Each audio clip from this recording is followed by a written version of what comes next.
Bonjour à tous, je suis très heureux de vous retrouver pour ce nouvel épisode du podcast Entre deux mondes, le podcast qui fait le lien entre ma passion, la spiritualité, et mon métier, l'hypnose transpersonnelle, qu'on appelle aussi hypnose spirituelle ou hypnose régressive.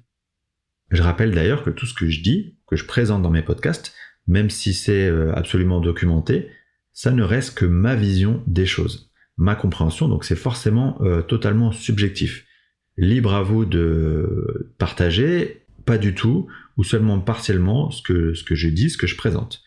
Car s'il y a bien une chose que j'ai appris durant mon éveil spirituel, c'est que tout est juste, toutes les visions des choses sont justes.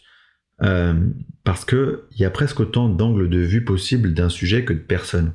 Et qui peut réellement affirmer qu'une personne a plus raison qu'une autre?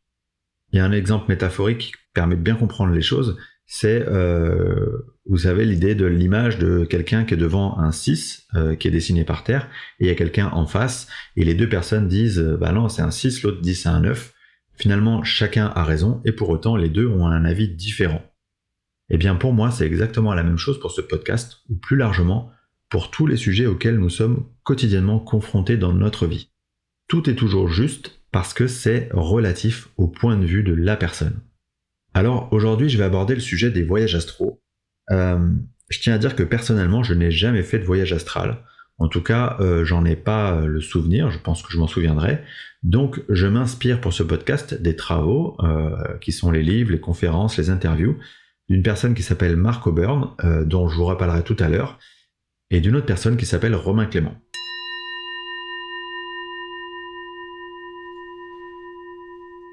Alors première question évidente, qu'est-ce qu'un voyage astral? Alors l'autre nom qu'on donne régulièrement aux voyages astraux et qui permet de bien comprendre le concept, c'est la sortie de corps. Et en fait cette image du coup elle résume très bien le principe d'un voyage astral, à savoir que vous allez dans votre sommeil quitter votre corps physique temporairement pour voyager à travers votre corps astral.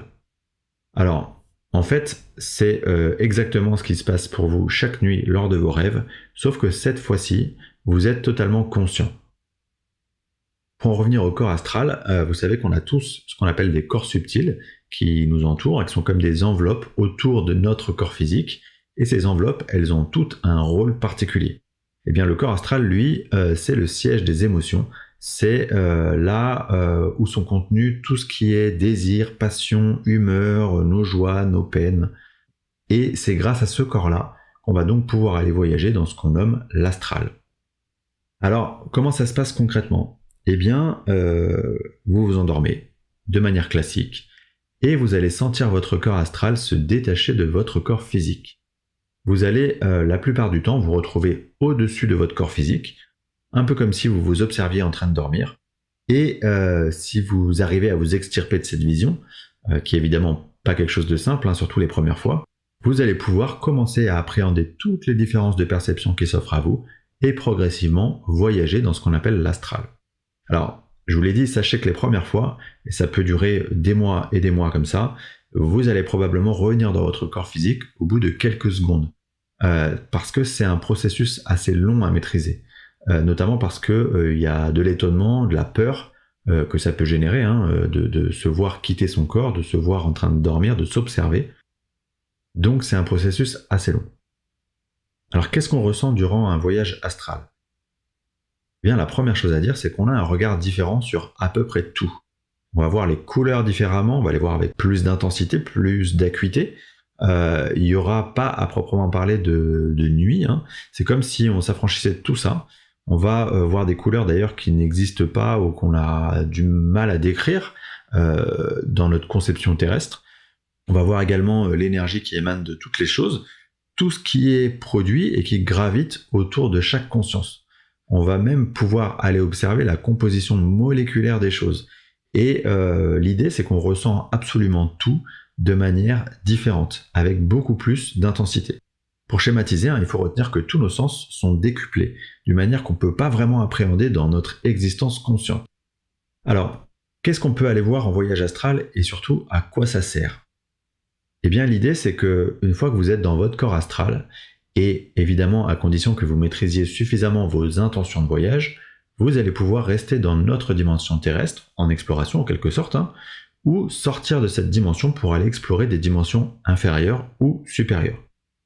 Vous allez aussi, toujours grâce à la maîtrise de votre intention, pouvoir voir, côtoyer, discuter directement avec d'autres êtres plus ou moins évolués selon leur dimension. Vous pourriez partir par exemple à la rencontre de vos guides ou de vos proches défunts ou d'êtres de civilisations extraterrestres, mais aussi obtenir des informations liées à vos vies antérieures ou par exemple des enseignements spirituels. En fait, il y a tellement de possibilités que c'est impossible d'être exhaustif. Le champ de ce qu'on peut faire en voyage astral, il est tellement vaste que évidemment je ne peux pas rentrer dans le détail. Si ça vous intéresse, je vous invite d'ailleurs à aller creuser du côté des sources que je vais vous donner un peu plus tard. Est-ce que ça peut être dangereux? Ça, c'est une question importante parce que c'est quelque chose qui revient souvent. La première chose à dire, c'est que souvent, les premiers voyages astraux, ils se font un peu aux dépens des personnes, donc de manière assez incontrôlée. Alors, ce qui va probablement se passer, c'est que lorsque vous allez vous retrouver au-dessus de votre corps physique pour la première fois, vous allez probablement avoir assez peur. Et ce phénomène de peur, il va probablement vous faire retourner assez immédiatement dans votre corps physique. Ensuite, à mesure que vous allez faire d'autres sorties de corps, d'autres voyages astraux, vous allez commencer à apprivoiser cette peur et consciemment, vous allez pouvoir vous éloigner de votre corps physique. C'est un phénomène du coup très progressif parce que vous n'allez pas de suite aller vous balader sur d'autres dimensions. En fait, vous allez probablement commencer par aller explorer votre maison, votre voisinage, votre ville, un peu comme si vous pouviez survoler tous ces endroits pour vous accoutumer aux possibilités qu'offrent ces voyages astraux. Maintenant, pour répondre précisément à la question du danger potentiel, j'aimerais vous rappeler un point clé. Ce point clé, c'est que votre intention, elle est créatrice. Elle l'est évidemment sur le plan physique, mais elle l'est encore plus sur le plan astral, car sur le plan astral, c'est immédiat. Donc si vous êtes persuadé par exemple que vous allez rencontrer des entités, des choses pas sympathiques, eh bien c'est ce qui va se passer. A l'inverse, si vous pensez que cette expérience elle va être formidable, que vous allez rencontrer vos proches, un guide, etc., eh bien c'est ce qui va se passer aussi. Donc n'oubliez pas ce principe de l'intention créatrice, c'est hyper important. Ensuite, si vous vous renseignez un peu sur le sujet, vous pourriez lire aussi qu'il y aurait un risque de possession de votre corps physique par une entité par exemple, ou même un risque de rester bloqué dans la dimension astrale. Pour moi, ça c'est clairement faux. Pour le premier point, sachez que votre corps éthérique, il protège votre corps physique. Il a le rôle de barrière pour assurer l'intégrité de votre corps physique. Et pour le second point, sachez que vous êtes toujours, quoi qu'il arrive, relié à votre corps physique par ce qu'on appelle le cordon d'argent. Le cordon d'argent, c'est une sorte de fil qui lie votre corps physique à votre corps astral. Et quoi qu'il arrive, rien ne peut couper ce lien lors d'un voyage astral. Alors maintenant, est-ce que tout le monde peut faire des voyages astraux? Ma croyance est que oui, absolument tout le monde peut faire des voyages astraux. Après, tout le monde n'a pas la même capacité à le faire facilement. Donc ça va demander plus ou moins de travail en fonction des personnes. Et ce qui va faciliter le fait que vous puissiez ou pas faire un voyage astral, c'est 1. La pureté de votre intention, et 2. La nécessité de ce voyage pour l'évolution de votre âme. Quoi qu'il en soit, pour choisir de vivre volontairement une sortie de corps, il y a quand même quelques conditions. Dans ce cas, je parlerai même de conditionnement. La première, c'est comprendre et accepter que vous êtes bien plus qu'un être qui vit dans un corps physique, que la réalité, elle est tout autre. Deuxièmement, avoir l'intention de sortir de son corps, et une vraie intention. Troisièmement, poser cette intention clairement avant de dormir et continuer à le faire même si ça ne fonctionne pas tout de suite. Les voyages astraux, comme toute pratique, spirituelle ou pas, c'est grâce à l'entraînement, grâce à la persévérance que vous allez y arriver. Alors, concernant la bibliographie, ou plus largement mes sources d'informations, je vais évidemment vous citer à nouveau Mark Oburn. Mark Oburn, c'est quelqu'un qui a fait du voyage astral sa spécialité. Il en parle très clairement dans son livre 0,001%, que je vous encourage fortement à lire si vous vous intéressez au sujet. Personnellement, j'ai adoré, j'ai trouvé ça vraiment passionnant. Premièrement, c'est son parcours qui est passionnant, et deuxièmement, il y décrit ses expériences de sortie de corps, les dimensions qu'il est allé visiter, les échanges qu'il a pu avoir avec d'autres êtres. Donc vraiment, si c'est un sujet qui vous intéresse, foncez. Ensuite, il y a une autre personne qui possède cette spécialité, c'est Romain Clément. Il a une chaîne YouTube dédiée au sujet qui s'appelle Voyage Astral Gaïa Méditation, Et sur cette chaîne, il parle aussi de ses expériences. Et en plus de ça, je crois qu'il a monté une formation il y a à peu près 1 an pour aider les personnes à expérimenter les voyages astraux. Alors en séance d'hypnose transpersonnelle, j'ai pu creuser ce sujet des voyages astraux via la médium avec laquelle je travaille, Virginie Leparquier. On a été un peu tous les deux mener une sorte d'enquête pour mieux appréhender ce phénomène et en fait obtenir toutes les réponses aux questions que j'ai essayé de poser dans ce podcast. Alors c'était hyper intéressant parce que c'est important de préciser que Virginie, donc la médium avec laquelle j'ai travaillé, n'avait absolument aucune connaissance du sujet des voyages astraux. Donc on partait un peu dans l'inconnu et on s'est connecté avec un être de lumière se présentant sous le nom de Météore. Et cet être, Météore, que je remercie encore pour cet enseignement, il nous a répondu très clairement, très précisément à toutes nos questions. Je vais maintenant vous diffuser un extrait de cet entretien et vous pourrez retrouver cet entretien en entier sur ma chaîne YouTube Xavier Murez Hypnose. Quant à moi, je vous remercie infiniment pour votre écoute et je vous dis à très bientôt pour un nouvel épisode du podcast Entre deux mondes qui traitera des dimensions, c'est-à-dire des différents plans d'évolution.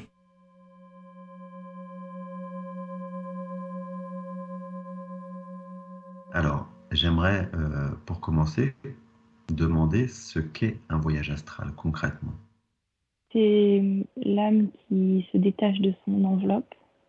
C'est pas comme une mort ou une fin.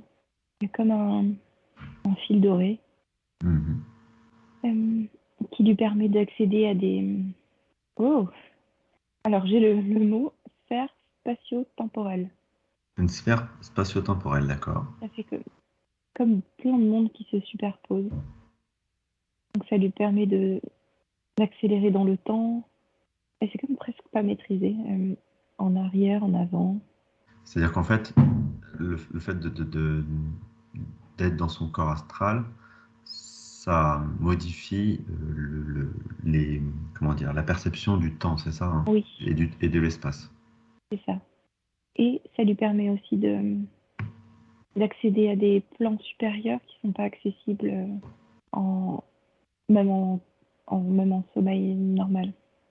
Alors, justement, si on devait définir où est-ce qu'on va concrètement, où est-ce que notre corps astral il va dans un voyage astral. Alors, c'est difficile d'expliquer avec des mots terrestres parce qu'il ne va pas dans des endroits. Ouais, C'est comme si tout se superpose, tout est au même endroit. ouais. Les plans subtils, les plans terrestres, le passé, le futur. Donc, il se déplace, mais je sais pas, on demande comme une unité, Est-ce que ça veut dire qu'il va dans des dimensions, il va dans des dimensions plus élevées, c'est ça? oui. D'accord. Est-ce que ces dimensions, c'est par exemple des dimensions où se trouvent nos défunts, où se trouvent nos guides? Comment est-ce qu'on pourrait En fait, il n'y a comprendre en fait? pas de limite. La seule limite, c'est justement avec la personne qui n'a plus de fil.